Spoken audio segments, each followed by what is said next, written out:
Ration card और certificate की एक जेरॉक्स करके दीजिए। नहीं ताई, थोड़ा टाइम लगेगा। ठीक है, मैं 1 घंटे बाद आ जाऊंगी। हाँ हाँ ठीक है, तब तक हो जाएगा। ठीक है।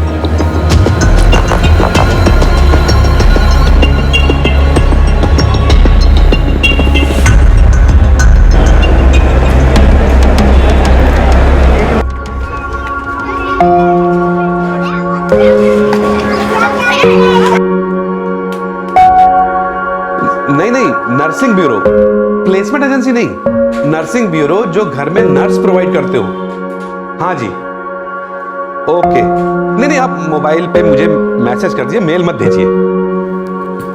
आराम से बा। बा, तुम्हारी चाय रख दे टेबल पे।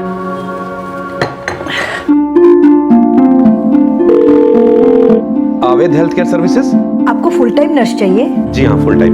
मैं कुछ लोगों को शॉर्टलिस्ट करती हूँ और आपके घर भेज देती हूँ। कब तक भेज देंगी आप? बस 1 दिन दीजिए। आपका एड्रेस बताइए।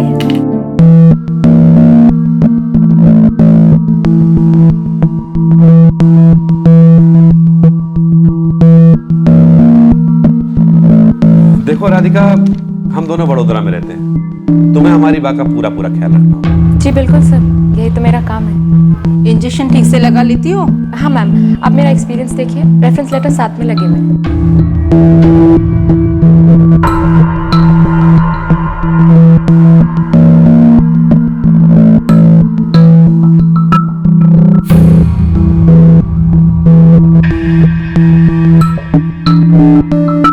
ओके ठीक है, फिर 15,000 महीने पे तय करते हैं। लेकिन काम तुम्हें आज से ही शुरू करना होगा। हाँ मैम, मैं बस घर से अपने कपड़े ले आती। आने वाले वक्त की दस्तक कैसे सुनी जा सकती है जब चेहरे ही सच ना बयां कर रहे हैं, ना ही अपनी पहचान को लेकर और ना ही अपने असल इरादों को लेकर।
हो गया बा।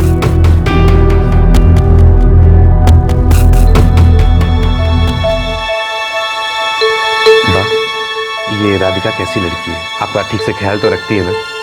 बहुत अच्छे से, और हाथ भी बहुत हल्का है उसका। इंजेक्शन ऐसे लगाती है कि पता ही नहीं चलता। वाह, मैं तो कहती हूँ आप चलो हमारे साथ, मैं आपकी अच्छे से देखभाल करूँगी। हाँ बा, चलो ना, वडोदरा बहुत अच्छा शहर है। मैं यही ठीक हूँ बेटा, 42 साल हो गए मुझे इस घर में। जब हम यहाँ आए थे ना, तुम 9 साल के थे। सारी जिंदगी यहीं कट गई मेरी। तुम लोग मेरी फिक्र मत करो, मैं ठीक हूँ।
क्यों अंदर राधिका नहीं है क्या?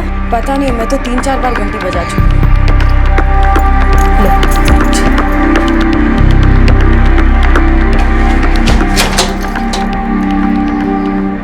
बा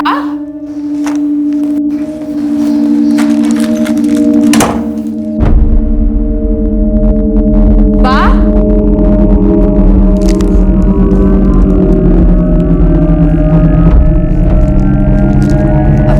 बा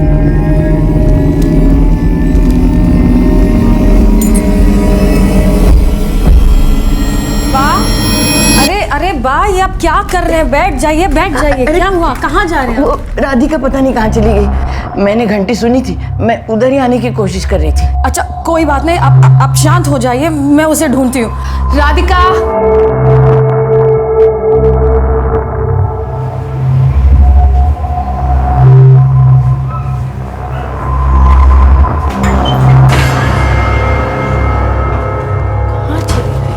अरे बा, राधिका तो यहाँ भी नहीं है। भगवान जाने कहाँ चली गई। सुबह ना उसने मुझे उठाया, ना चाय दी। कोई बात नहीं बा, मैं आपके लिए चाय बना कर लाती हूँ।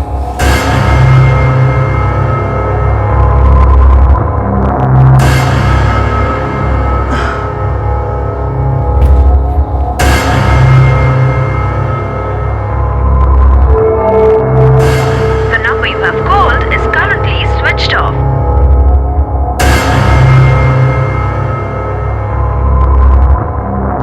The number you have called is currently switched off. बा, राधिका का फोन तो बंद आ रहा है। समझ में नहीं आ रहा, ये राधिका ऐसे गायब कहाँ हो गई। नर्स राधिका तांबे ने सिर्फ 6 महीने काम किया था और फिर अचानक गायब हो गई थी। उसका फोन भी बंद था। कहीं उसके साथ घर का कोई और सामान भी गायब तो नहीं हो गया था? वो बताकर नहीं गई? नहीं बताया तो नहीं, पर ऐसा कभी वो करती नहीं है। बस जरा चेक करो, अलमारी की चाबियां आपके तकिए के नीचे है ना? अच्छा, हाँ चाबियां तो है।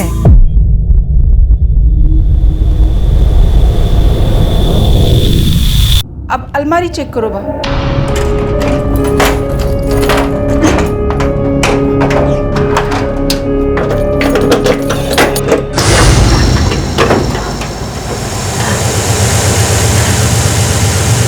स्नेहा, लॉकर में तो कुछ भी नहीं है।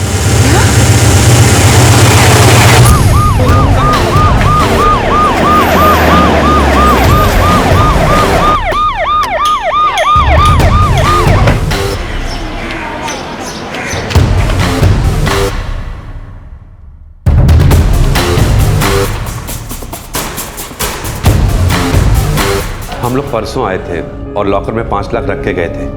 और उसमें लगभग 1.5 लाख की ज्वेलरी भी थी। आप लोगों ने इतना सारा कैश और ज्वेलरी ऐसे घर में रखा जहां आपकी बूढ़ी माँ के अलावा मेड और नर्स रहती है। मैं जब भी आता था तो कुछ पैसा बा के पास रख के जाता था, बाकी बैंक में डाल देता था। लेकिन इस बार मैं जरा जल्दी में था तो सारे पैसे यही रख दिए।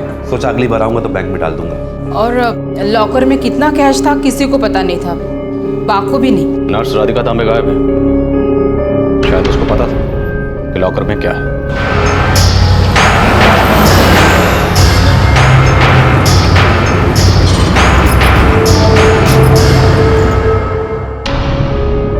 साहब, मैंने अलमारी को हाथ तक नहीं लगाया साहब। मैं तो इधर खाली बर्तन झाड़ू कटका और खाना बनाने के लिए आती हूँ साहब। मैं इधर सारा टाइम रहती भी नहीं हूँ साहब। मैं चाबियां हमेशा अपने तकिए के नीचे ही रखती हूँ। क्या राधिका अलमारी खुला करती थी? वो सिर्फ मेरे कपड़े रखने और निकालने के लिए ही अलमारी खोलती थी, लेकिन मैं उसे सिर्फ ये अलमारी की चाबी देती थी, ये लॉकर की चाबी नहीं। क्या उसने तुमसे कभी घर में पड़े रुपयों की बात की थी? नहीं साहब। हाँ, कभी कभी बातों बातों में वो ऐसे पूछती थी साहब। साहब और मेम साहब बा का बहुत ख्याल रखते हैं ना? अरे साहब और मेम साहब तो बहुत अच्छे हैं। वो जब भी आते हैं बहुत कुछ लेकर आते हैं और ये घर का पूरा राशन भी भर के जाते हैं। बेचारी बा, वो तो अकेले बैंक में नहीं जा सकती ना पैसे निकलवाने। नहीं, मुझे नहीं लगता कि बा को बैंक जाने की जरूरत है। साहब जब भी आते हैं ना, बा को कुछ ना कुछ पैसा दे के ही जाते हैं। हाँ वो तो है। लॉकर में 5 लाख कैश पड़ा था। ये राधिका को कैसे पता चला? मुझे नहीं पता साहब, मैंने नहीं बताया। मैंने जब ये पैसे यहाँ अलमारी में रखे थे तब तो बा बाथरूम में थी और राधिका भी वही बा की हेल्प कर रही थी। तो हो सकता है राधिका ने आपको पैसे रखते हुए देख लिया। कुछ कह नहीं सकते। उसने आपके तकिए के नीचे से चाबियां निकाल कर अलमारी खोली और फिर लॉकर में से कैश और ज्वेलरी लेकर अलमारी वापस बंद की और चाबी लाकर आपके तकिए के नीचे रख दी और रफू चक्कर हो गई। इतना कुछ हुआ, आपको कुछ पता नहीं चला? हो सकता है मैं गहरी नींद में थी, मुझे कुछ सुनाई तक नहीं दिया था।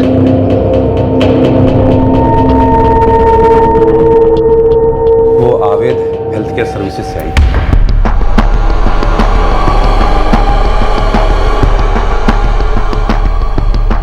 फोटो नहीं है कोई उसका? नहीं, उसने नहीं दिया। हमने उसका पर्सनली इंटरव्यू लिया था। उसके पास फोन था? हाँ था, हालांकि हमें उसे फोन करने की जरूरत ही नहीं पड़ी, वो हमेशा यहीं तो रहती थी। उसका नंबर दीजिए। अजीब बात, ना तो इनके पास कोई फोटो है ना कोई लोकल एड्रेस है, और राशन कार्ड कॉपी में जो एड्रेस दिया है वो अलीबाग का है। सर मैं इसके फोन रिकॉर्ड्स निकलवाता हूँ। और नौकरानी सविता पर भी किसी को निगरानी के लिए तैनात रखो, हो सकता है वो भी इसमें शामिल हो। आखिरकार इस घर में 3 साल से काम कर रही है वो। सर मुझे लगता है हमें एक बार आवेद हेल्थ केयर सर्विसेज में जाकर भी पूछताछ करनी चाहिए। सर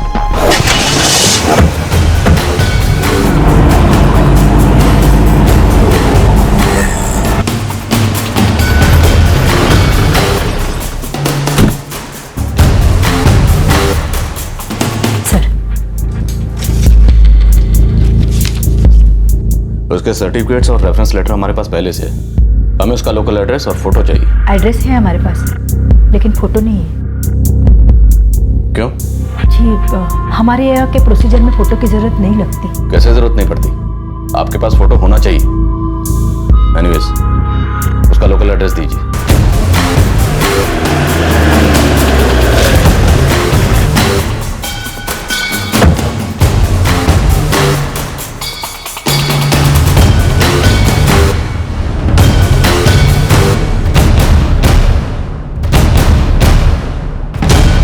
राधिका सुबह करीब 7:30 बजे आई थी और उसने घर की चाबियां दी और बोली कि जा रही है। क्या हुआ? कुछ ज़रूरी काम आ गया है, गाँव जा रही है। ऐसे अचानक? हाँ अचानक। क्या वो अलीबाग गई? क्योंकि राशन कार्ड के पते के हिसाब से वो अलीबाग की रहने वाली है। जी उसने कुछ ऐसा बोला नहीं। आपने राधिका तांबे को 12 नवंबर 2012 को रेफरेंस लेटर दिया था? जी हाँ दिया था। वो मेरे सास के यहाँ काम करती थी, कुछ 4 महीने काम किया, उसके बाद हमें उसकी ज़रूरत नहीं थी। उसकी कोई फोटो है आपके पास? जी फोटो तो नहीं है। नहीं हूँ आशीष भाई, राधिका ने हमारे वहाँ 3 महीने काम किया, काम बहुत सारी है, अच्छी थी। आपके पास उसकी कोई फोटो है? जी उसके फोटो के लिए मैंने कभी पूछा ही नहीं। उसने हमारे घर में 9 महीने तक काम किया था। वो काम में बहुत अच्छी थी। वो ऐसा कुछ कर सकती है इसका मुझे यकीन ही नहीं हो रहा है।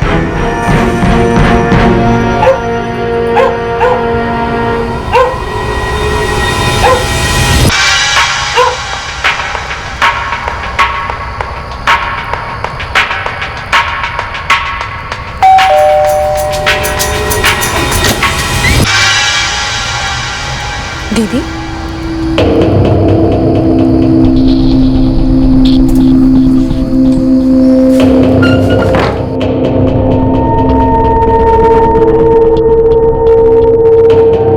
मुझे तो सोचते हुए भी डर लग रहा है। उसने चाबियां निकाली, पैसे चुराए, और अगर इस दौरान बात जाग जाती तो पता नहीं वो बा के साथ क्या करती। उसकी कोई भी डिटेल किसी के भी पास नहीं, आवेद हेल्थ केयर सर्विसेज के पास भी नहीं। क्या होता अगर चोरी के दौरान उषा बहन जाग गई होती? राधिका तांबे का पता ठिकाना और भी रहस्यमय होता जा रहा था, यहाँ तक कि उसका अलीबाग का एड्रेस भी, जो कि राशन कार्ड में दिया हुआ था।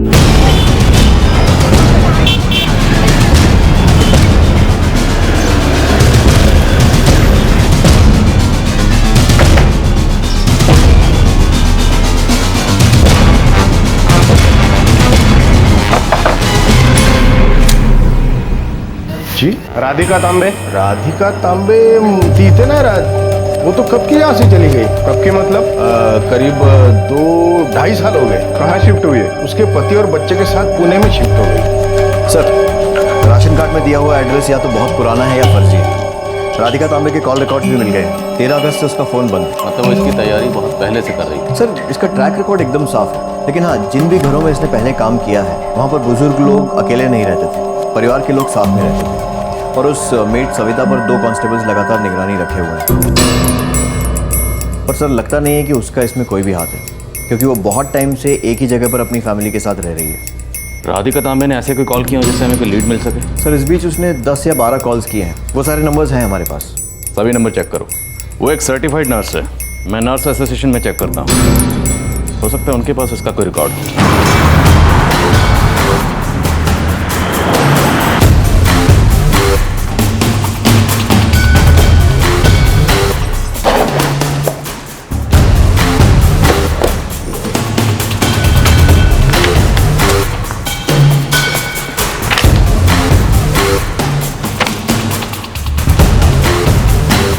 कोई और डिटेल, उसका कोई phone number? 1 minute sir.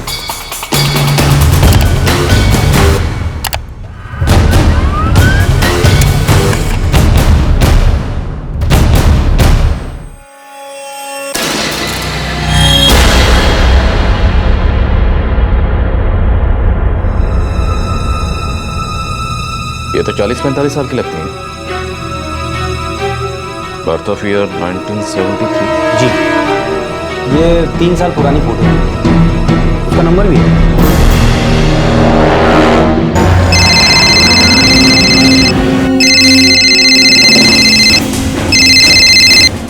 Hello, Radhika तांबे? हाँ बोलते। आप नर्स है? वो मैं पहले नर्स का काम किया करती थी, पर अभी 2.5 साल से अपने पति और बच्चे के साथ पुणे शिफ्ट हो गई हूँ। आप कौन? मैं पीआई आंबेकर, अंधेरी पुलिस स्टेशन से। आप पहले अलीबाग में रहती थी? जी। अलीबाग में आपका एड्रेस 14/135 गोविंद नगर था? जी, लेकिन बात क्या है? आपने 8 अगस्त, 7 अगस्त और 5 अगस्त को राधिका तांबे से बात की थी। जी, लेकिन आप जो ये बता रहे हो 44456789, ये नंबर राधिका तांबे का नहीं है, ये तो मेरी दोस्त पूजा मास्के का है। जी आप ठीक कह रहे हैं, ये राधिका तांबे का नहीं, पूजा मास्के का नंबर है। हाँ, ये पूजा मास्के का ही नंबर है। वो मेरी बचपन की दोस्त है, कुछ वक्त के लिए मेरे साथ मीरा रोड में भी रही थी। क्या हुआ है सर? अभी कहाँ है वो? अभी तो पता नहीं, मेरी पिछले 2 महीने से उससे बात नहीं हो पाई है। पर बात क्या है सर? नहीं सर, ये वो राधिका तांबे नहीं है, वो तो एक यंग लड़की है। कोई 20-22 साल की होगी। जी नहीं, ये राधिका तांबे नहीं है। आना तो उम्र में मोटा है, वो तो यंग लड़की थी। जी नहीं, ये राधिका तांबे नहीं है। राशन कार्ड, सर्टिफिकेट्स, सब कुछ फर्जी है। फर्जी नाम राधिका तांबे, जबकि असली नाम पूजा महास्के है। लेकिन हमारे पास उसकी कोई फोटो नहीं है।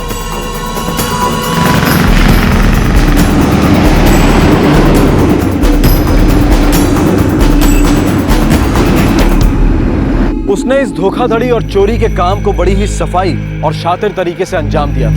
अपने पीछे अपनी पहचान, अपने पते ठिकाने का एक भी सुराग तक नहीं छोड़ा था। उसका अगला शिकार कौन होगा, इसका अंदाजा लगाना भी नामुमकिन था। क्या वो ये अपराध करके बच जाएगी?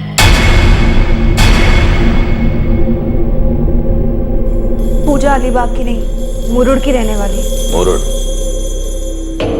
तो अलीबाग के पास है। क्या तुम पूजा को बचपन से जानती हो? हम दोनों बचपन में एक साथ स्कूल जाया करते थे। उसके माँ बाप की मौत एक एक्सीडेंट में हो गई तो उसे स्कूल छोड़ना पड़ा, और तब अपना और अपनी बहन जागृति का ख्याल रखने के लिए उसे काम करना पड़ा। तुम्हारे पास पूजा की कोई फोटो है? मेरे मोबाइल में ही है।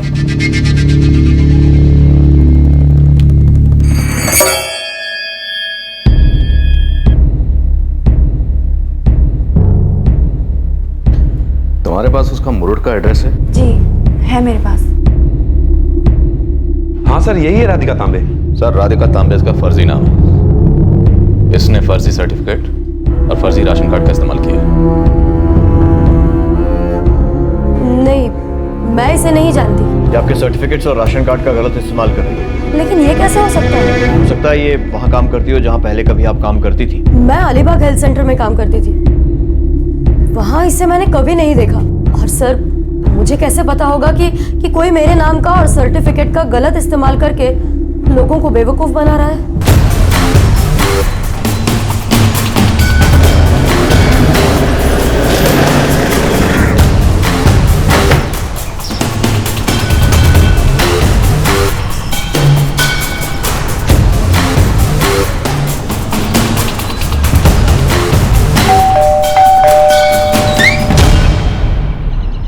पूजा मास के? जी वो घट्टे नहीं है, तुम? जागृति मास के। पूजा मास के की छोटी बहन? जी। ताई 25 अगस्त की रात को आई थी और फिर अगली सुबह वापस चली गई थी। कहाँ गई? वो नहीं बताया। अरे तुम उसकी छोटी बहन हो, कुछ तो बातचीत होती होगी, तुम्हें पता तो होगा इस वक्त कहाँ है। 4 महीने में एक बार आती है और पैसे देकर वापस चली जाती है। मैं यहाँ नर्स की पढ़ाई कर रही हूँ। बड़ी बहन नकली नर्स बनकर लोगों को चूना लगा रही है और छोटी असली नर्स की पढ़ाई कर रही है। सर मैं सच कह रही हूँ। आप जो कह रहे हैं ताई ने जो कुछ भी चुराया है, मुझे कुछ नहीं पता। फोन कहाँ तुम्हारा? मेरे पास फोन नहीं है। अगर ताई को कोई बात करनी होती है तो वो बाजू की राशन की दुकान में फोन कर देती है। देखो तुम्हारी बहन पूजा बहुत बड़ी मुसीबत में फंस चुकी है।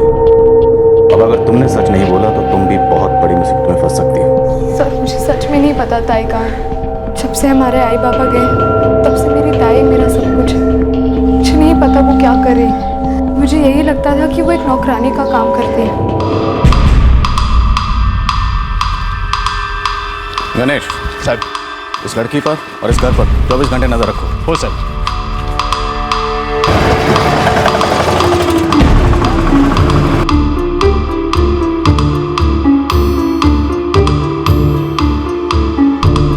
जी नहीं, इस लड़की ने यहाँ कभी काम नहीं किया।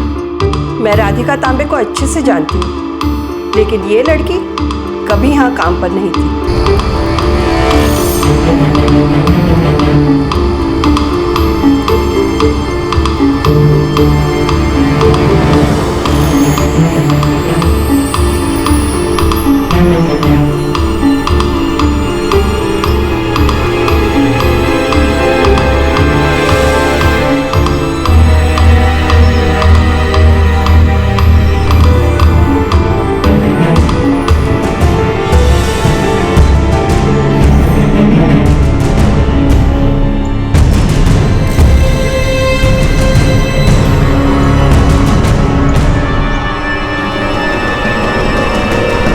ये जागृति के लिए कोई फोन आया था क्या? नहीं तो क्यों?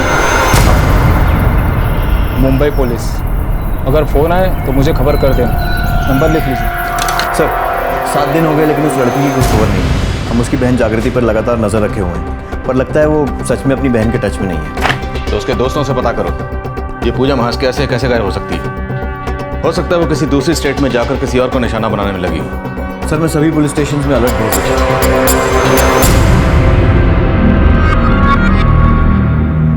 अब तो किसी को भी काम पे रखने में डर लग रहा है। देखिए जो भी हुआ उसे हमें भूलना होगा। कोई बात नहीं, आप जाइए और 2 हफ्ते के लिए मैं हूँ यहाँ पे। आगे क्या करना है वो बाद में सोचेंगे। देखो मैं तो यही चाहता हूँ कि बा हमारे साथ ही चलने के लिए राजी हो जाए।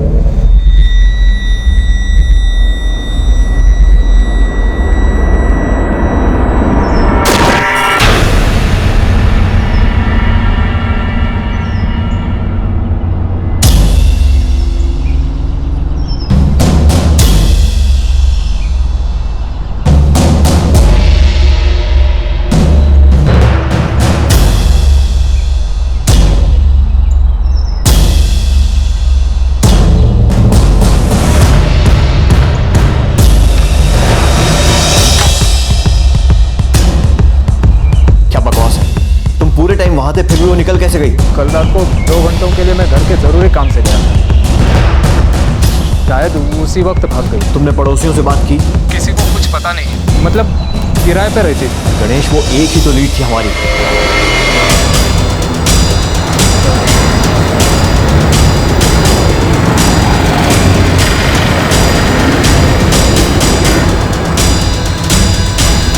क्या बताऊं ताई, वो लोग पूरा टाइम उस पर निगरानी रखते हैं। शुक्र है उन लोगों ने घर की तलाशी नहीं की। अब हम कहाँ जाएंगे? घूमते हैं जब तक मामला ठंडा नहीं होता। अच्छा तू अब कुछ खा पी ले, भूखी होगी।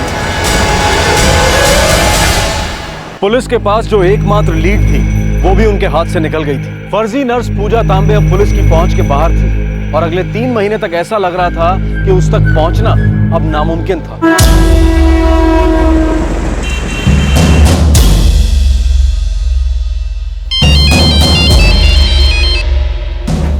हेलो सर, मैं अर्चना दामले बोल रही हूँ। हाँ जी बोलिए। सर मैं पूजा पूजा मास्के की दोस्त। पूजा, जिसे आप ढूंढ रहे थे। हाँ हाँ बोलिए। सर क्या वो मिली आपको? नहीं, हम उसे अभी भी ढूंढ रहे हैं। क्या आपको वो कहीं दिखाई दी? हाँ, मैंने देखा उसे।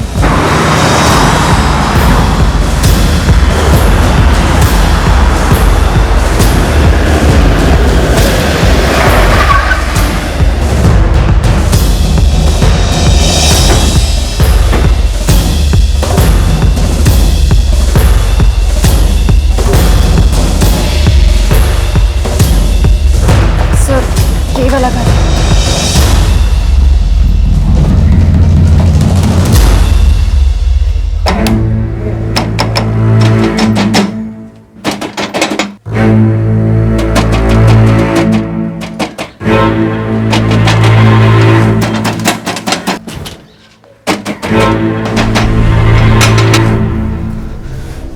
लगता पुलिस वाले हैं, साथ में अर्चना भी है। उस दिन जब हमें दिखी थी तभी निकल जाना चाहिए था कहीं। मुझे क्या पता था कि पुलिस को बता देगी।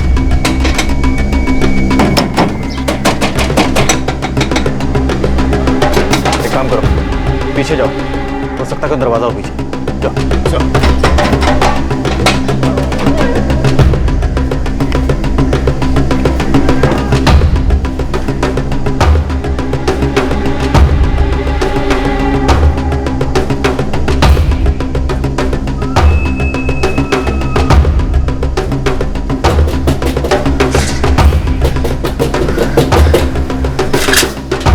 ताई, वो लोग यहाँ पर भी हैं।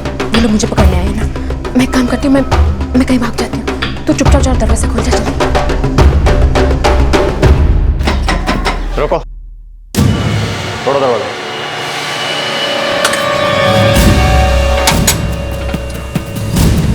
अरे क्या हुआ? अरे साहब, क्या हुआ साहब? पीछे का दरवाजा खोलो।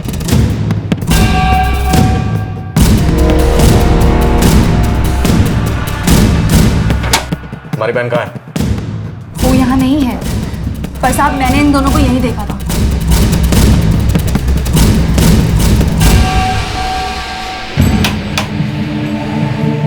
देखो जागृति, सच सच बोलो, तुम्हारी बहन पूजा कहाँ है, वरना बहुत बुरा होगा। वो यहाँ नहीं है, मैं यहाँ अकेली ही रहती हूँ। झूठ मत बोलो।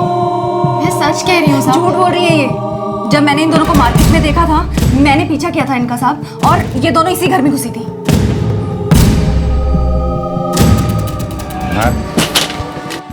वो मुरट में है। उन्होंने मुझे मुरट वाले घर से फोन किया था। चुप। मैं कह रही हूँ ना, वो यहाँ नहीं है साहब। मैं सच कह रही हूँ।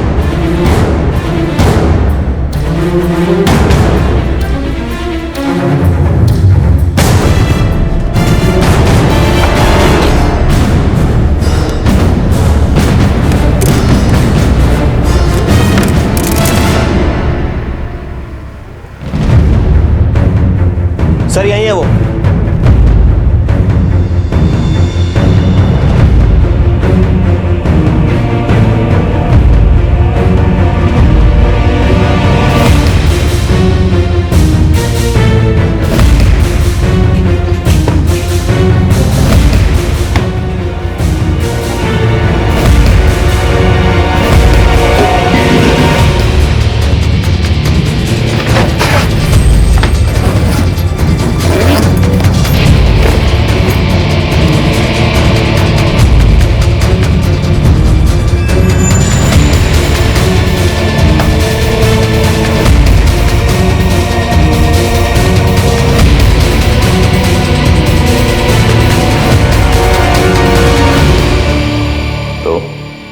मिस फर्जी, अब और फर्जी कहानी बनाने की कोई गुंजाइश नहीं है, इसलिए बेहतर यही होगा सब कुछ सच सच बता दो।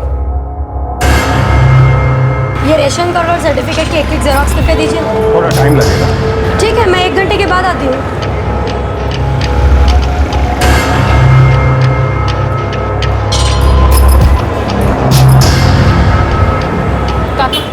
जरा जेरॉक्स करके दो ना। हाँ बस 2 मिनट, इतना रिचार्ज कर लेता हूँ।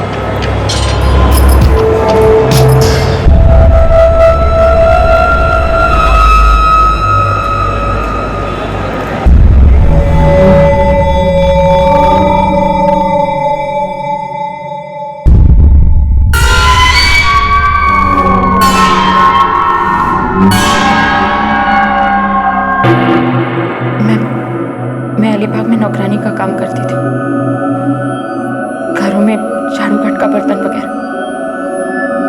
कमाई पूरी नहीं होती थी सब, काम करते करते लोगों को दवा देना, उनका ख्याल रखना, ये सब आ गया था मुझे। जब वो सर्टिफिकेट देखा तो लगा कि इससे मुझे कुछ अच्छा काम मिल सकता है, कुछ अच्छे पैसे मिल सकते हैं।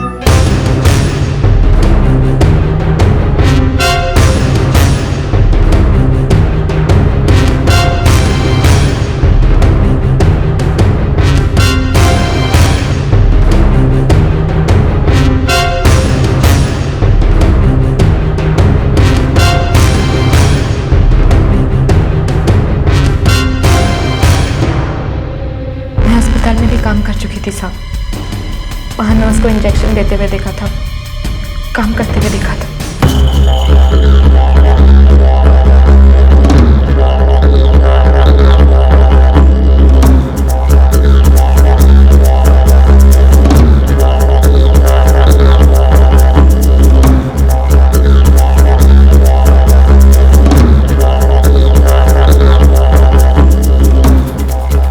पहचान बदल कर काम करने के बारे में सोचा। शुरू से ही तुम्हारा इरादा अमीर घरों को लूटने का था? हाँ साहब, मैं अपनी बहन को पढ़ाना चाहती थी, जितना कमाती थी वो हम दोनों के लिए काफी नहीं था। तुमने एक बूढ़ी औरत का घर लूटा है, एक ऐसा घर जिसे तुम्हारा और तुम्हारी बहन का पेट पल रहा था।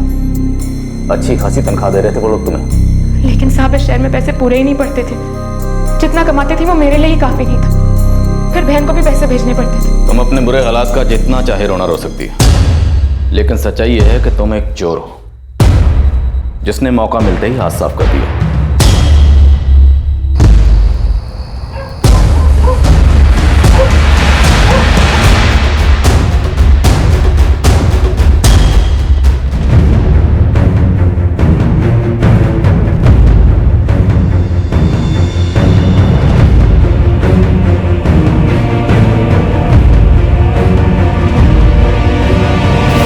मुझे पता था कि रात में 2 से 5 के बीच वह बहुत ही गहरी नींद में होती है। मैंने तकिए के नीचे चाबियां रखी हैं ऐसे कि आराम से निकाली जा सके।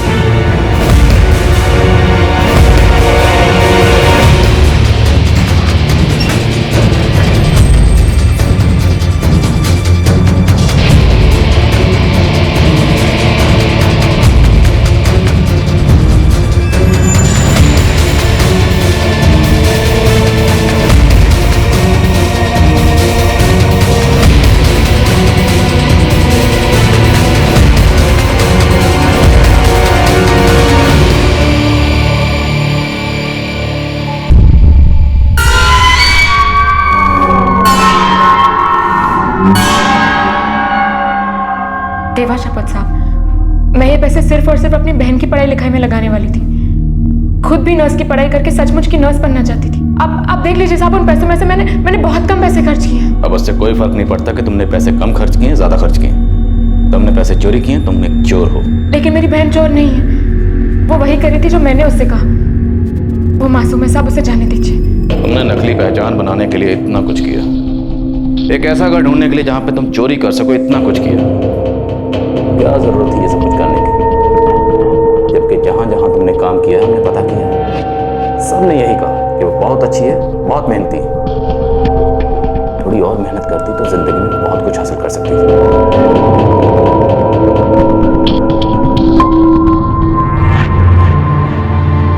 पुलिस ने लड़की की पहचान और उससे मिली ज्वेलरी की पहचान करने के लिए बुलाया था।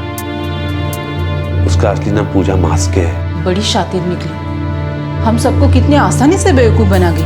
सिर्फ हमें नहीं स्नेहा, कई और लोगों को भी। जो भी हो, लेकिन जब तक यहाँ थी बहुत अच्छे से काम करती थी, मेरा ख्याल रखती थी। उसे ये सब करने की क्या जरूरत?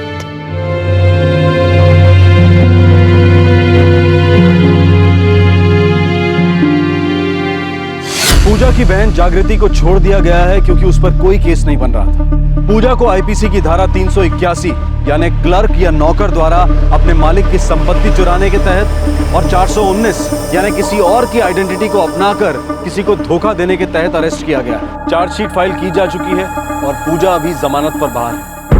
एक तरह से देखा जाए तो एक लड़की ने कितनी आसानी से कुछ फर्जी दस्तावेजों के जरिए किसी और की पहचान को अपना बनाया और उसके जरिए काम हासिल करती रही। और काम भी एक नर्स का, जो कि एक विशेषज्ञता वाला काम है और किसी की जान जोखिम में डाल सकता है। और दूसरी तरफ से देखा जाए तो ये ब्यूरो और प्लेसमेंट एजेंसीज, जिनका काम है कैंडिडेट के बारे में जांच करना, सब कुछ वेरीफाई करना। पर वेरिफिकेशन तो छोड़िए, कैंडिडेट बिना फोटो दिए ही काम किए जा रहे हैं। ये बात ही बहुत शॉकिंग है। चेहरे झूठ बोल सकते हैं, धोखा दे सकते हैं, लेकिन किस पे इल्जाम लगाया जाए? शर्म बची कहां है? चारों तरफ हो रहे घोटालों और स्कैम्स में बेशर्मी का नंगा नाच ही तो हो रहा है। और उसके बावजूद ये नेता बिना शर्म का चेहरा लिए जनता के मसीहा बने फिरते हैं। हमारी व्यवस्था ने अब तक कभी भी जनता का ठीक से ख्याल नहीं रखा है। और अब जब चुनाव सर पर आ रहे हैं तो सब लोग झूठे वादे किए जा रहे हैं कि अगले 5 सालों में सब कुछ बदल जाएगा। किसी में भी शर्म बची कहां है? पूजा को सजा मिलनी चाहिए, जरूर मिलनी चाहिए। उसकी ये सोच बिल्कुल गलत थी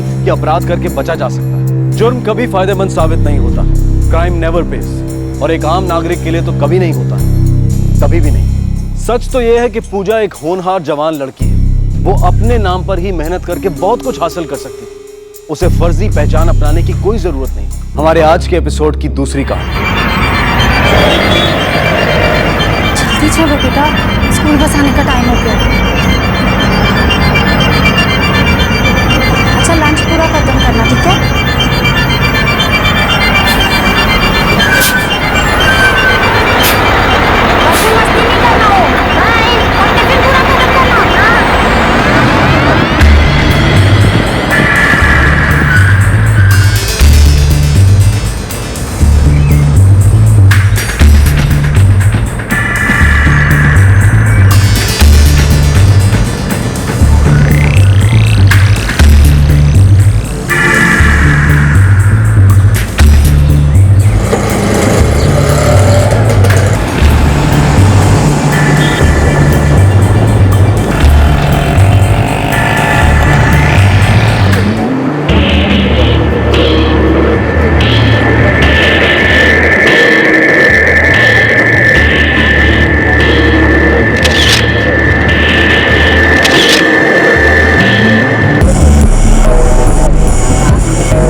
हो सकता है आराधना इस आदमी को सिर्फ जानती हो, या उसका दूर का रिश्तेदार भी तो हो सकता है। कोई औरत रोज कौन से रिश्तेदार से मिलने जाती है? ये फोटोग्राफ्स देखो विनोद, इन्हें देखकर बिल्कुल भी नहीं लगता कि इन दोनों के बीच में अफेयर होगा। तुम दोनों अलग हो गए हो, वो अकेली है। हो सकता है काम के सिलसिले में किसी से मिल रही हो, गार्डन में, कॉफी शॉप में, काम के लिए। देखो विनोद, बात सीधी सी है, बिना किसी ठोस सबूत के तुम उसे डिवोर्स नहीं मांग सकते। इन फोटोग्राफ्स के बेसिस पर ये केस स्टैंड नहीं कर पाएगा। क्या तुम्हारे पास कोई भी ऐसा फोटोग्राफ है जिसमें दोनों कॉम्प्रोमाइजिंग पोजीशन में? एक पति जो किसी भी कीमत पर अपनी पत्नी से तलाक चाहता है, और एक पत्नी जो उसे आजाद करने को राजी नहीं। वो पति विनोद ओसवाल अब अपनी पत्नी आराधना से छुटकारा पाने के लिए उसके खिलाफ एक अफेयर का ठोस सबूत चाहता है, जो शायद हुआ था। शुरू होता है एक जासूसी का खेल, पर वो हालात क्या थे जिनकी वजह से पति पत्नी के बीच इतनी कड़वाहट आ गई थी?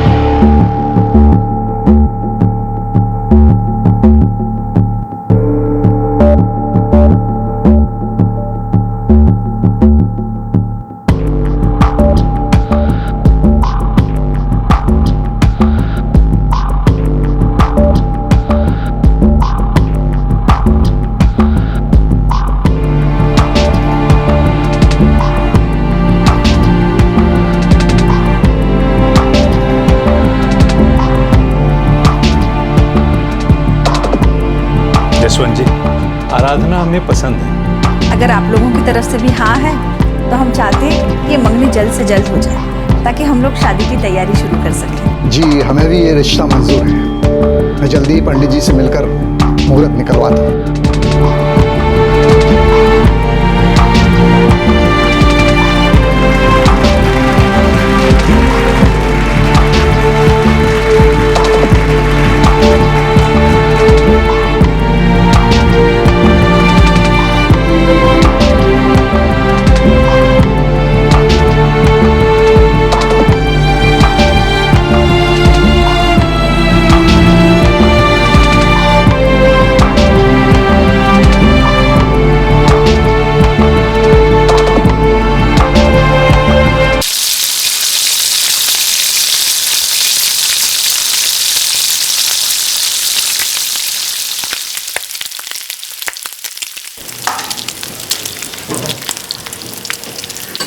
भाभी, मुझसे कोई गलती हुई है क्या?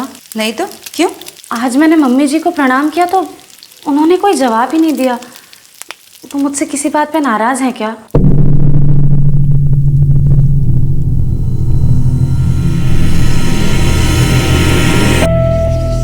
भाभी, कोई तो बात जरूर है, प्लीज बताइए ना। मम्मी जी तुमसे उखड़ी हुई है। मुझसे? लेकिन क्यों? वो शादी में तुम कुछ लेके नहीं आई ना, और तुम्हारे घर वालों ने भी कुछ भी नहीं भेजा, शायद इसलिए।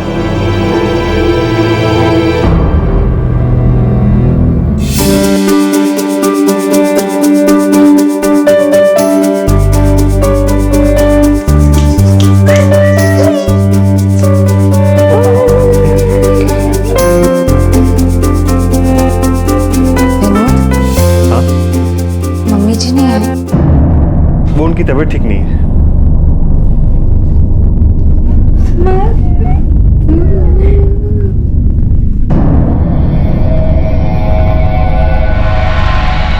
बच्चा पैदा होने पर भी खाली हाथ चले आए, बधाई दी और चले गए। अब शगुन वगुन कुछ होता है या नहीं? क्या करूं, खुद जाके मांगू उनसे? अरे नहीं लाए तो नहीं लाए, तुम तो जानती हो देना उनकी फितरत में नहीं है। आप ही ने कहा था कि शादी में कुछ भी मत दीजिएगा। कहना पड़ता है, इसका मतलब ये तो नहीं कि सचमुच कुछ नहीं देंगे। शादी के वक्त मांग लेते ना तो अच्छा था। अब उनकी मुट्ठी आसानी से खुलने वाली नहीं है, बड़े बेशरम लोग हैं।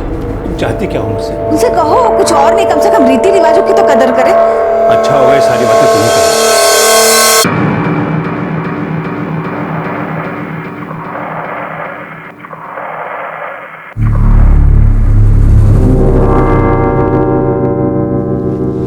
मम्मी जी आइए ना, ओम अभी अभी सोया है। आराधना, तुम्हारे परिवार को अपनी इज्जत की परवाह नहीं है, कम से कम हमारे बारे में कुछ तो सोच लेते। रीति रिवाज परंपरा कुछ होता है या नहीं? मम्मी जी, आप हमेशा मेरे घर वालों के बारे में इतना भला बुरा क्यों कहती हैं? जानती है कि मेरे पापा का बस कपड़ों का एक छोटा सा बिजनेस है, आप लोगों की तरह कोई बड़ा बिजनेस नहीं है। अगर छोटा सा बिजनेस है तो अपनी बेटी की शादी भी किसी छोटे घर में करते ना।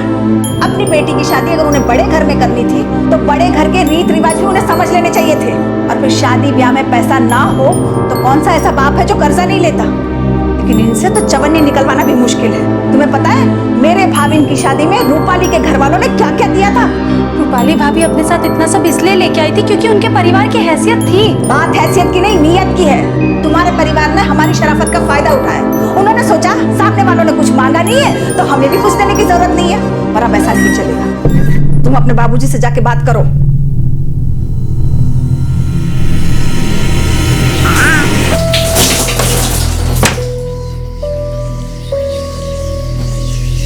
क्या हुआ? सब ठीक है? अरे अब कुछ बोलोगी भी?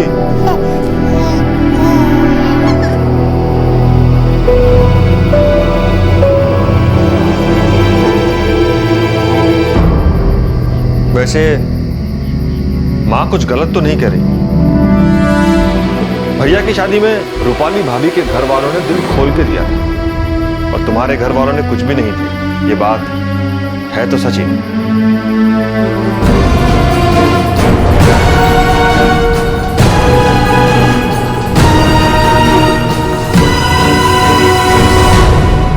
दहेज जो दिया नहीं गया था, एक परिवार जो इस बात से नाराज था और एक पत्नी जो इस सब में दिन ब दिन घुट रही थी। जैसे जैसे साल बीते मांगे बढ़ने लगी और साथ ही यातनाएं और हिंसा भी।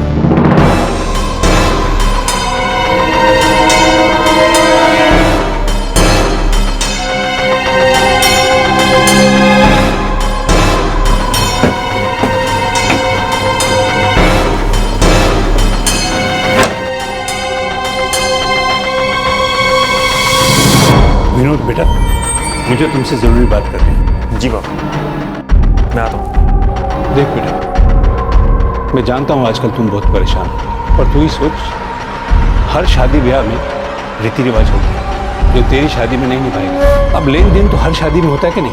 तू ही बता, तेरी माँ का नाराज होना गलत है क्या? मैं जानता हूँ पापा। और आराधना, वो अपनी जिद पर अड़ी है। अरे एक बार अपनी माँ बाप से बात कर लेगी तो कुछ बिगड़ जाएगा क्या?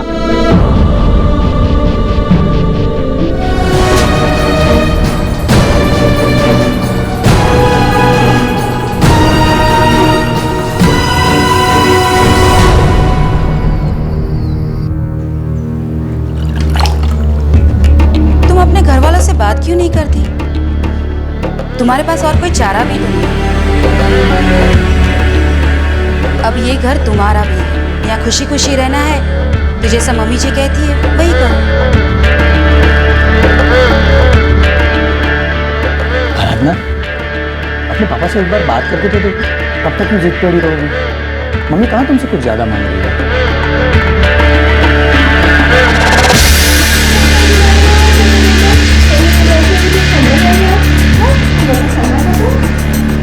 दीदी, आपकी शादी को 4 साल हो गए हैं।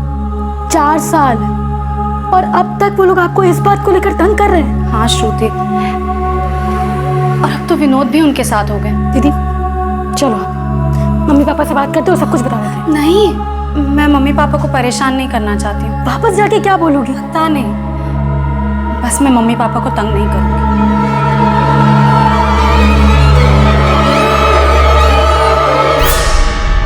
किस मुंह से वापस आई हो? ये मेरा घर है, मेरे पति का घर। ये मत भूलो कि ये घर तुम्हारे सास ससुर का भी है। यहाँ तुम्हारी मर्जी नहीं चलेगी। मैं अपने पापा से दहेज के लिए पैसे नहीं मांगूंगी। ठीक है, तो अपनी जिद का नतीजा भुगतो।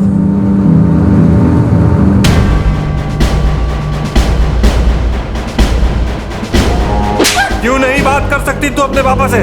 तुम्हें अपने माँ बाप से बात करनी होगी। मेरे माँ बाप ने भी तो दहेज दिया था, उसमें गलत क्या है? या तो दहेज लाओ या फिर ये सब भुगतो।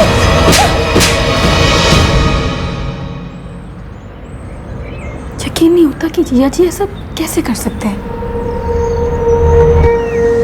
मैं आप लोगों को ये सब कभी नहीं बताना चाहती थी, लेकिन अब और सहन नहीं हो रहा। लेकिन बेटा, वो तेरा परिवार है। एक औरत की जिम्मेदारी होती है अपने घर परिवार को जोड़ के रखे। मैं तो कहती हूँ दामाद जी से बात करो और इस मसले को सुलझाने की कोशिश करो। ये ताने, ये मारपीट, आखिर कब तक वो ये सब सहती रहती? फाइनली आराधना ने फैसला किया कि वो अब ये सब और नहीं सहेगी।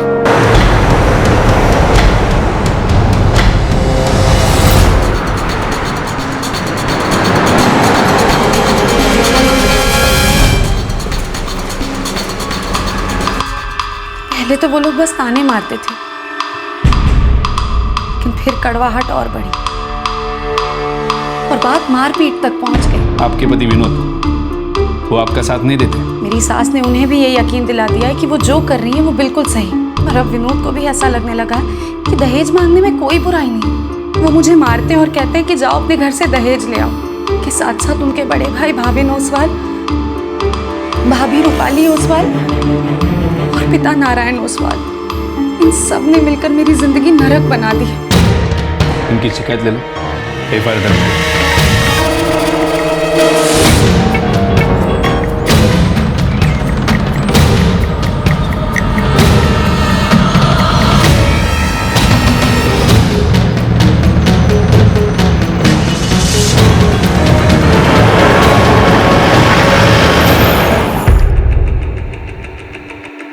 सर वो झूठ बोल रही है। हमने उस पर कभी दहेज के लिए दबाव डाला ही नहीं। सर हम शरीफ इज्जतदार लोग हैं, कपड़ा मार्केट में हमारा बहुत नाम है। क्या आपको लगता है कि हम ऐसी हरकत करेंगे? मेरे बेटे से शादी के 8 साल के बाद अब वो ऐसे झूठे आरोप लगा रही है। साफ पता चल रहा है सारा परिवार झूठा है। कोई औरत अपना घर छोड़कर अपने ससुराल वालों पे इस तरह के इल्जाम नहीं लगाती, वो भी शादी के 8 साल बाद।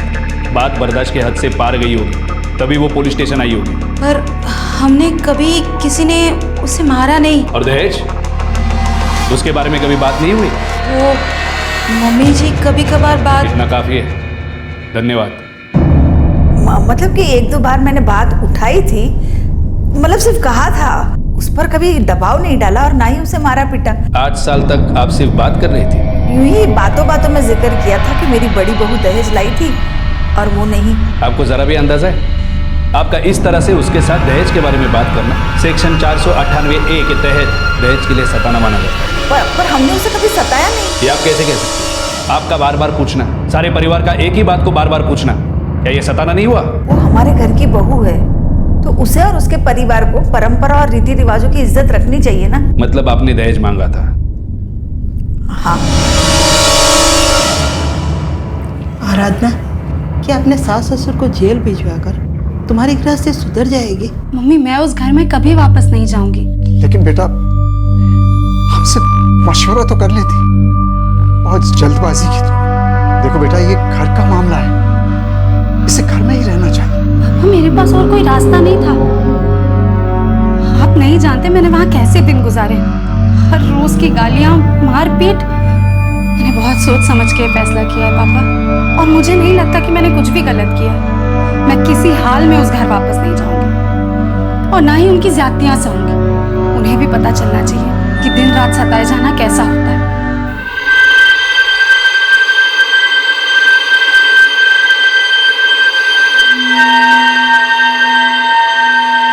हमारी इज्जत तो मिट्टी में मिली गई है, साथ में हमारी गिरफ्तारी की खबर भी फैल गई है मार्केट में। किसी को मुंह दिखाने के काबिल नहीं रहे हम लोग। सोचा नहीं था कि बहू बात को इतना आगे ले जाएगी।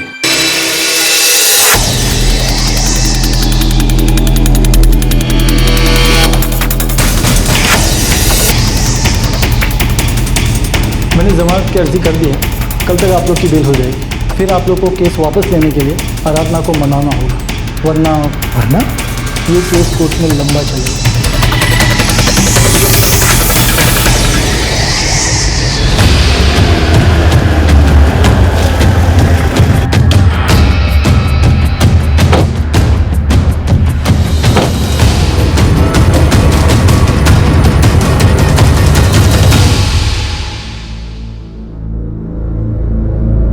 हमें किसी भी तरह से उसे बहला फुसला कर ये केस वापस लेने के लिए मनाना होगा। उसकी हिम्मत तो देखो, अब उसके सामने जाके नाक रगड़े क्या हम? अरे मम्मी दिमाग थोड़ा ठंडा रखो, अभी अभी हम जमानत पे छूटे हैं और केस अभी बाकी है। 498A का केस है। सबसे पहले तो हमें इस दहेज के केस से छुटकारा पाना होगा। उसके साथ क्या करना है वो हम बाद में देख लेंगे। मुझे उससे कोई बात नहीं करनी, कुछ लेना देना नहीं रखना है उसके साथ। तलाक दे दूंगा। ये तो क्या बोल रहे हैं विनोद? सही कह रहा हूं भैया, बहुत हो गया। अपनी हद से काफी आगे जा चुकी है वो औरत। अब यहां इस परिवार में उसकी कोई जगह नहीं है।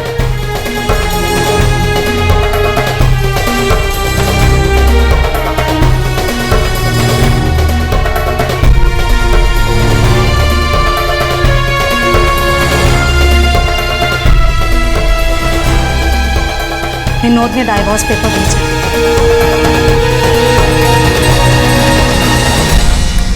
आराधना बेटा, मैं तो कहती हूँ अभी भी मान जा, अभी भी सब कुछ ठीक हो सकता है। नहीं मम्मी, उस घर में कभी कुछ ठीक नहीं हो सकता। मैं ना तो वहां वापस जाऊंगी और ना ही उसे तलाक दूंगी। इतनी आसानी से वो मुझसे पीछा नहीं छुड़ा सकता।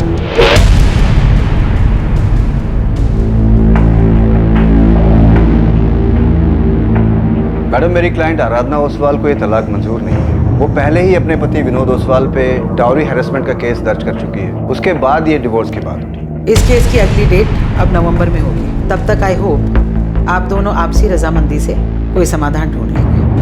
न तुझे मेरे साथ रहना है, न मुझे तेरे साथ, तो फिर ये नौटंकी क्यों? दे देना तलाक। ये आसानी से पीछा छोड़ दो ताकि तुम झट से दूसरी शादी करो। ना तो मैं दूसरी शादी करूंगी और ना ही तुम्हें करने दूंगी विनोद।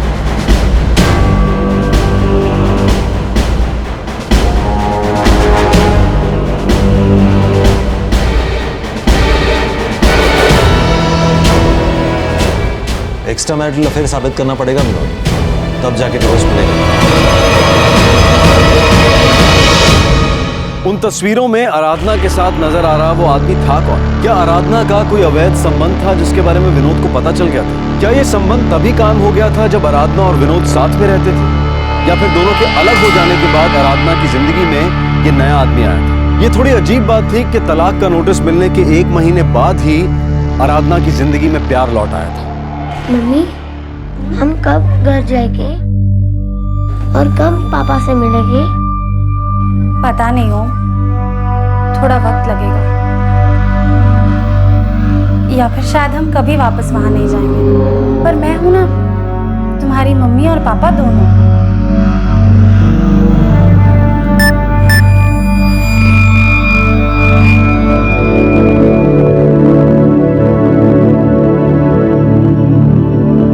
हाय, हाउ आर यू?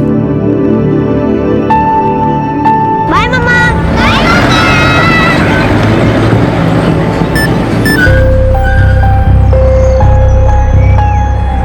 हाय, सब ठीक है ना? कौन है ये?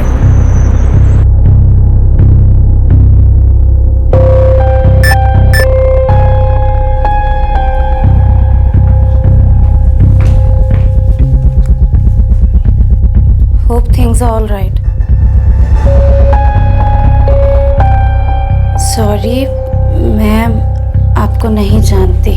मेरे मोबाइल में आपका नंबर स्टोर्ड नहीं है।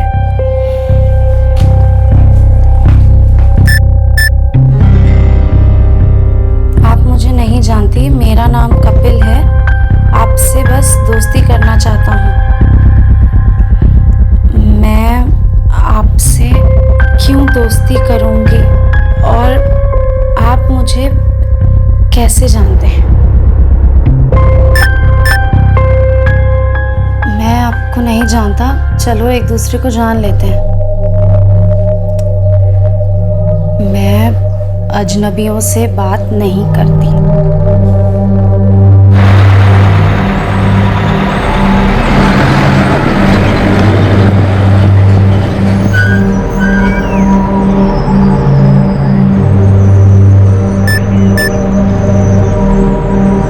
हाय, कपिल हियर। अब तो हम अजनबी नहीं है ना? How are you this morning? मैंने आपके मैसेज का जवाब दे दिया, तो इसका मतलब ये नहीं कि मैं आपसे बात करना चाहती हूँ। ओके, समझ गया, लेकिन अपना नाम तो बता दो। क्यों? मैंने तुम्हें अपना नाम बताया ना, तुम भी बता दो, हम लोग अजनबी नहीं रहेंगे। Hard luck.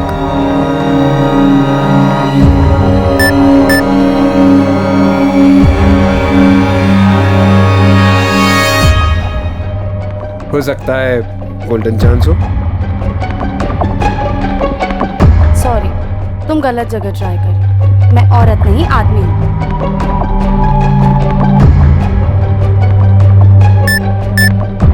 मैं 100% बता सकता हूँ कि आप आदमी नहीं हो। आपके मैसेज साफ कहते हैं कि आप न सिर्फ एक औरत हो, बल्कि बहुत खूबसूरत भी हो, जैसी आप प्रोफाइल पिक्चर में नजर आती हो, उससे भी ज्यादा। अब बता भी दो कि आपका नाम क्या है। आराधना। Let's meet. क्यों?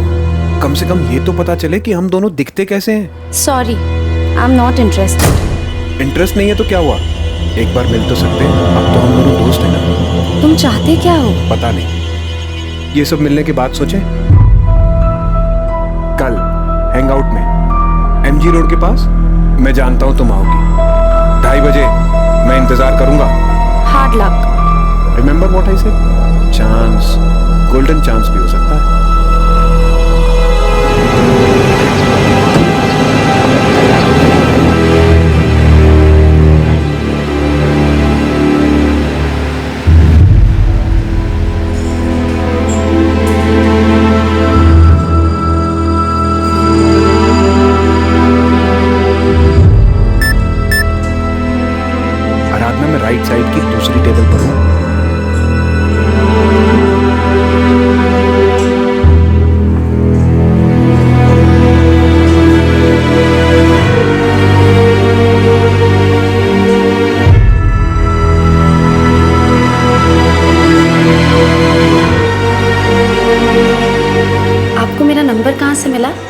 दोस्ती करनी थी, सो ढूंढ लिया। वैसे आप करते क्या हैं? मैं राइटर हूँ। क्या लिखते हैं? फिक्शन, कहानियाँ। वैसे आपसे मिलके बहुत अच्छा लग रहा है। एक्चुअली अब मुझे चलना चाहिए। Thanks a lot for the coffee. कल फिर मिलोगी?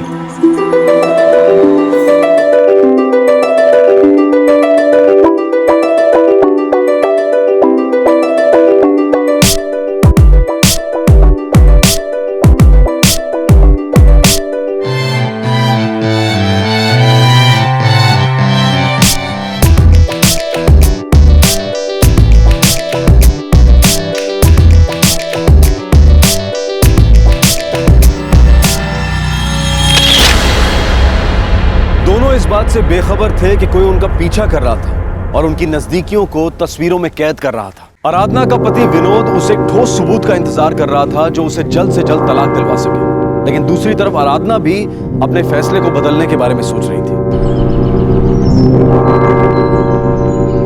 कुछ है जो मैंने तुम्हें अब तक नहीं बताया। अब तुम कुछ भी बताओ आराधना, ये प्यार कम नहीं हुआ।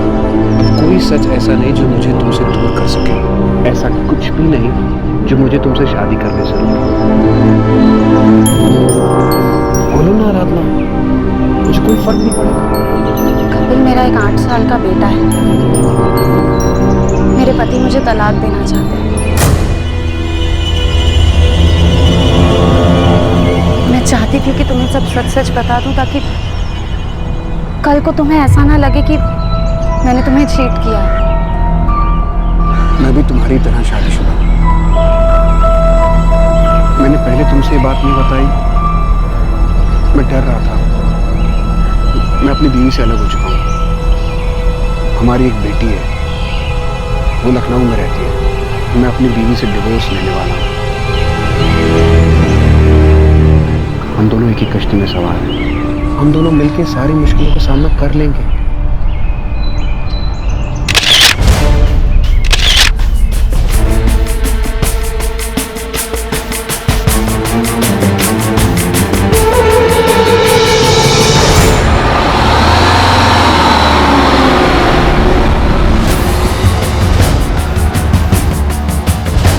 श्रुति, मैं सोच रही हूँ कि विनोद को तलाक दे ही दूँ।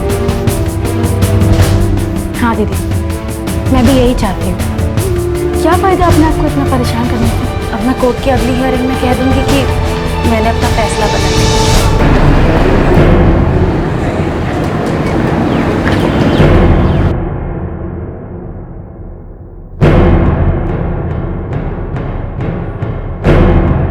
मिस्टर विनोद ओसवाल, क्या आप अब भी अपनी पत्नी को तलाक देना चाहते हैं? जी हाँ मैडम।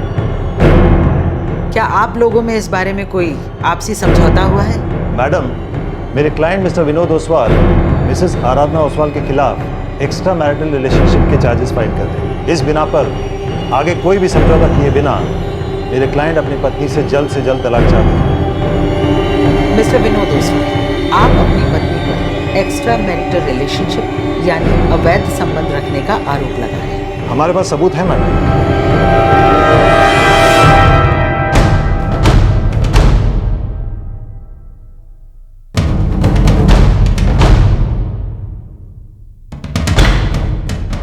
मैडम, मेरे क्लाइंट के खिलाफ ये सभी आरोप झूठे हैं। आपके क्लाइंट के एक आदमी के साथ ये कुछ फोटोग्राफ्स हैं। हमने ये फोटोग्राफ्स अभी देखे नहीं है मैडम। हो सकता है ये इन लोगों के झूठे आरोप हों मेरे क्लाइंट पर दबाव डालने के लिए। मेरी कोर्ट से गुजारिश है कि हम लोगों को एक नई तारीख दी जाए और इन तस्वीरों की कुछ कॉपीज भी। ये कोर्ट अब इस केस को अगली तारीख पर सुनेगी।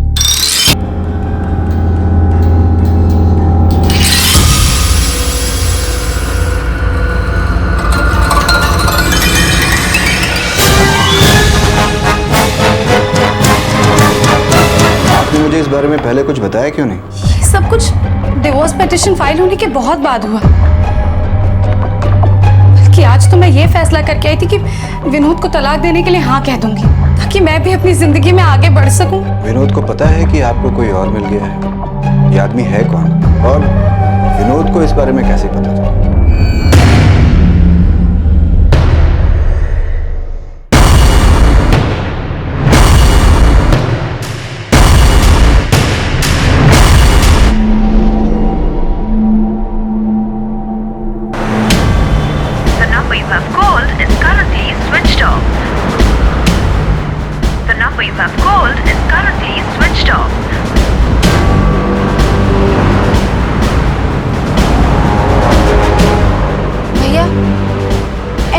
पुलिस स्टेशन गई।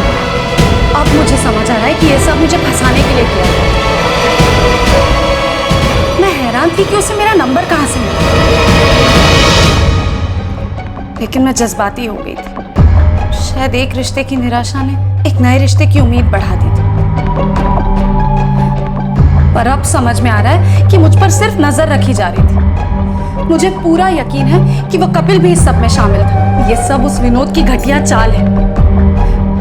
वो मुझे बदनाम करके मुझसे तलाक लेना चाहता है। आपके पास कपिल का एड्रेस है? जी हाँ, कोथरूड में रहता है, राइटर है।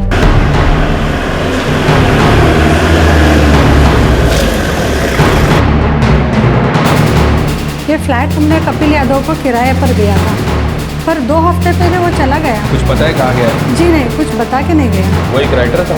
जी, उसने तो यही कहा था। और उसे ये फ्लैट सिर्फ 2 महीने के लिए चाहिए था। उसे यहाँ कौन लेकर आया था? जी, हमारा ब्रोकर। हाँ सर, उसने अपना नाम कपिल यादव बताया था। वो तुम्हारे पास कैसे आया? सर, जैसे बाकी कस्टमर्स आते हैं। एग्रीमेंट के पेपर्स नहीं बनाए थे? एक्चुअली सर, उसे वो फ्लैट सिर्फ 2 महीने के लिए चाहिए था। उसने कहा कि वो एक राइटर है, कोई असाइनमेंट था उसका। असाइनमेंट? यानी आराधना को फंसाना? सर, हम उसके पति विनोद को लेकर आए। नहीं, पहले उस कपिल यादव को ढूंढो, खबरियों को काम पर लगा दो। The number you have called is currently switched off. The number you have called is currently switched off. Please try again later. Thank you.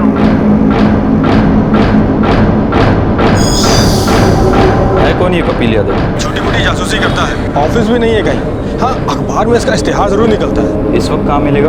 Number बदलता रहता है साहब, उसका नया नंबर मिला है। वो एक प्राइवेट डिटेक्टिव था, उसे ढूंढना मुश्किल काम नहीं था। उसे काम की तलाश रहती थी, काम मिला, उसने कर दिया। उसके लिए ये सिर्फ एक असाइनमेंट था।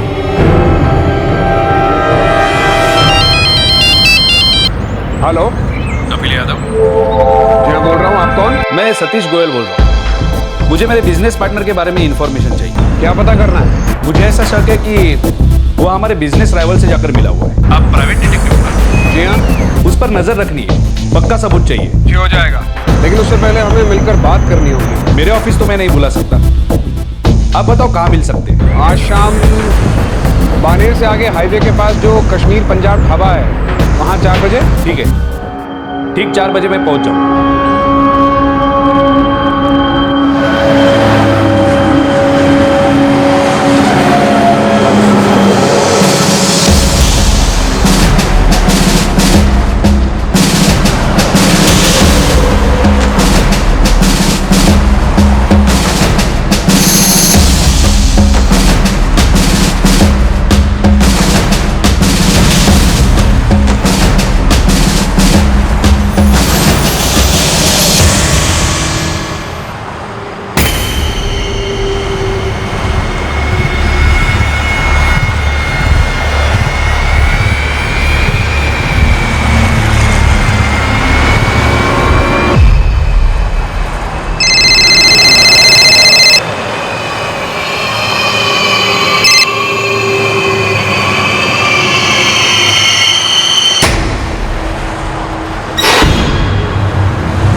तुझे आराधना ओसवाल को फंसाने का काम मिला था?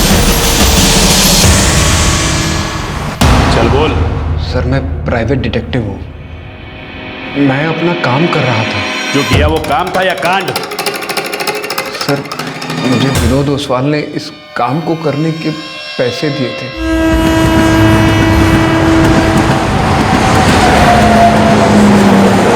ये अपने पापा के घर में रह रही है। आपको शक है कि इनका किसी से अफेयर चल रहा है? मुझे तलाक चाहिए, और वजह चाहे जो भी हो, और मैं वजह ढूंढते रहूंगा, क्योंकि ये मुझे तलाक देने को तैयार नहीं है।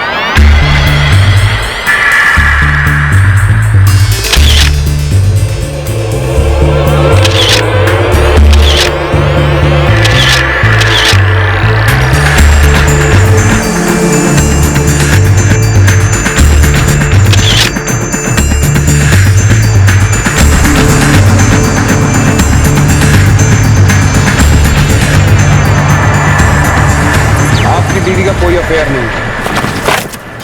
नहीं है, पता है। आपको उसे रंगे हाथों पकड़ना है? हाँ 1.5 लाख लगेंगे। मुझे सबूत चाहिए, कैसे क्या वो सब तुम सोचो।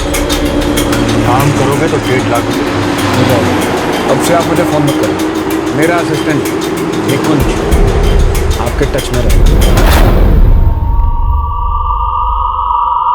मुझे विनोद ने आराधना का नंबर दिया था, वो हे चैट पे एक्टिव थी, मैंने उसे मैसेज करना शुरू कर दिया।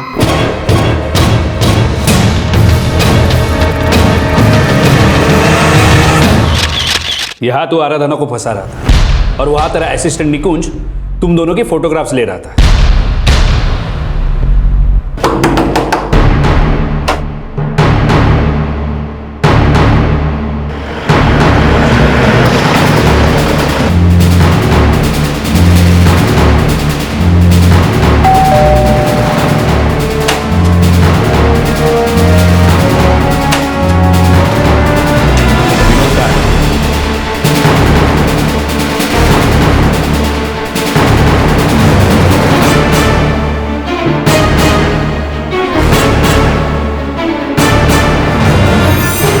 विनोद का है?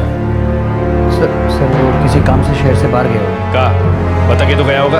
वो भोपाल गया है। उसका फोन क्यों बंद है? पता नहीं सर, हो सकता है नेटवर्क एरिया से बाहर हो। तुम दोनों सादे कपड़े में यार नजर रखो, घर वालों को पता है वो कहाँ गया है।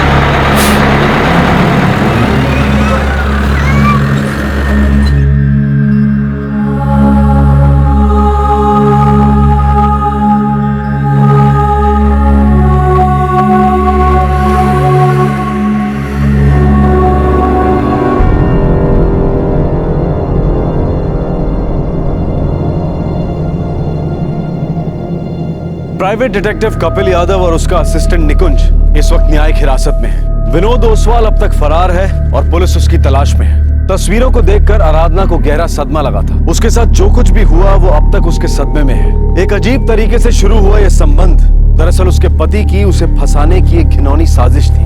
विनोद और उसके परिवार के खिलाफ दहेज प्रताड़न का केस अब भी कोर्ट में चल रहा है। कितनी उम्मीदें होती हैं, कितना उत्साह होता है जब हम एक रिश्ते की तरफ आगे बढ़ते हैं, किसी से शादी करते हैं। जब दो इंसानों के रिश्ते में कड़वाहट आ जाती है तब क्या उसका अंत इतना दुखद, इतना कुटिल होना जरूरी है? अलग होना कभी खुशगवार नहीं हो सकता, लेकिन क्या अलग होने के नाम पर साजिश षड्यंत्र करके एक दूसरे को हमेशा हमेशा के लिए इस तरह तोड़ देना जरूरी है? आपसे फिर मुलाकात होगी क्राइम पेट्रोल दस्तक में एक और नए केस के साथ। तब तक अपना ख्याल रखें, सुरक्षित रहें और सबसे जरूरी सतर्क रहकर एक अच्छे नागरिक का फर्ज अदा करें। जय। इस तरह के और भी एपिसोड देखने के लिए हमारे चैनल को सब्सक्राइब करें और बेल आइकन दबाना ना भूलें।